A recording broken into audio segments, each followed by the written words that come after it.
Secondly, if you call a company and you reach the gatekeeper or an assistant, a secretary, a receptionist, somebody whose job it is to screen you out, be very careful. This person is a professional and this person distrusts strangers.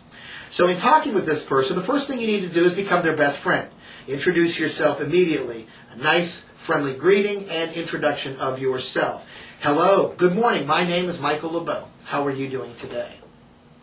Then ask for the person that you'd like to talk to by the most familiar name you think you can get away with. If the person you want to reach is Dr. Frederick J. Johnson III, ask for Fred, or ask for Frederick, or Fred Johnson. But don't ask for Dr. Johnson. Don't use a formal title. Don't call him by his job title. Call him by his first name. And it might sound that way, like you might know this person. In fact, that you might be previously acquainted, that the two of you might be friends. But be careful with that, because oftentimes some people go by nicknames, and if you're aware of that nickname, maybe that's the name that you use. And then tag whatever you say with the expression, he's expecting my call. And it's true, isn't it? In fact, you said in your cover letter, I will contact you next week. So use that to your advantage and say, he's expecting my call. Phrases like that, he's expecting my call, or I'm returning his call, are very effective in making your problem their problem. And I'm always amazed how quickly a secretary or a receptionist or gatekeeper will connect you with the person you want to talk to when you do say something like that. So it can be very effective. Lastly, what do you say when you in fact are talking to the hiring manager, to the department head? First of all, you now need to be more formal and introduce yourself formally and address them formally.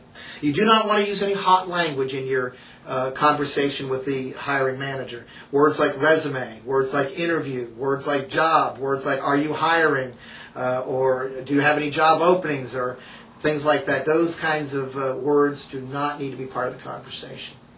You only want to ask questions they can say yes to. This is a sales technique. Make the conversation safe for them. Only ask questions they can agree with. Don't ask for more than you need. You're not trying to get a job with this phone conversation. You're only trying to get an interview. So what does it sound like? The script should go something like this. First of all, introduce yourself. Good morning. My name is Michael Lebeau. How are you doing today, Mr. Johnson? And then say, I'm calling as a follow-up to see if you got the letter that I sent you. Two key words here, follow-up and letter. I'm calling as a follow-up. That's a very good word, a very strong word. Only professional people call to follow up. It's almost like your obligation. You can't be faulted for calling. After all, you had to. It was your obligation. You had to call to follow up. So use that word, and then say, I'd like to know if you got the letter that I sent you. And say letter instead of resume. Letter, information, package, material, anything but resume. Did you get the letter? In other words, keep the conversation safe for them. It's psychological. In their mind, it's a different conversation we're having if I have to say, yes, I got your resume, instead of, yes, I got your letter. So, did you get my letter? And then say, I'd like to make an appointment, or I'd like to come meet with you at your convenience. Ask for an appointment, ask for a meeting, but do not use the word interview. And then you will quickly have to segue into the reason that you want this meeting, or the reason you'd like to speak with him further. You could say, I'd like to get your advice. Start with something flattering. I'd like to get your advice. I understand you're a key player in the field and that you know a lot of things, that you're very informed and quite the expert or specialist. But I'd like to get your advice, or I'd like to get your suggestions as how somebody with my background goes about researching opportunities in your field. And you might want to say field instead of company. I'd like to explore career options. I'd like to investigate professional opportunities. I'd like to gather information. Keep it on that level, and I think you should do just fine. So the follow-up phone calls don't have to be intimidating. You can certainly have your script right there in front of you, have your notes there in front of you, but making 40 follow-up phone calls to the 40 resumes and cover letters that you sent out is critical. As a result of the 40 phone calls that you make, step 4 is the interview step. You should get some interviews. In fact, my guess is that you'll get about 20 interviews. You'll get a 50% or 2-to-1 response rate.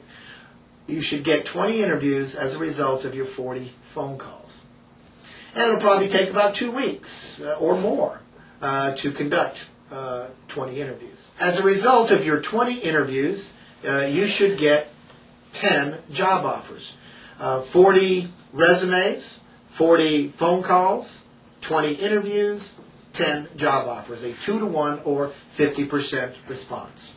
So that 5-step process to conducting and managing your job search can be most effective for you if you will follow those 5 steps closely. Again, first of all, build a prospect list. Second of all, send the resume and cover letter. Thirdly, make the follow-up telephone calls. Step 4, go to the interviews. Step 5, entertain the job offers. Good luck with your job search, and I wish you much success.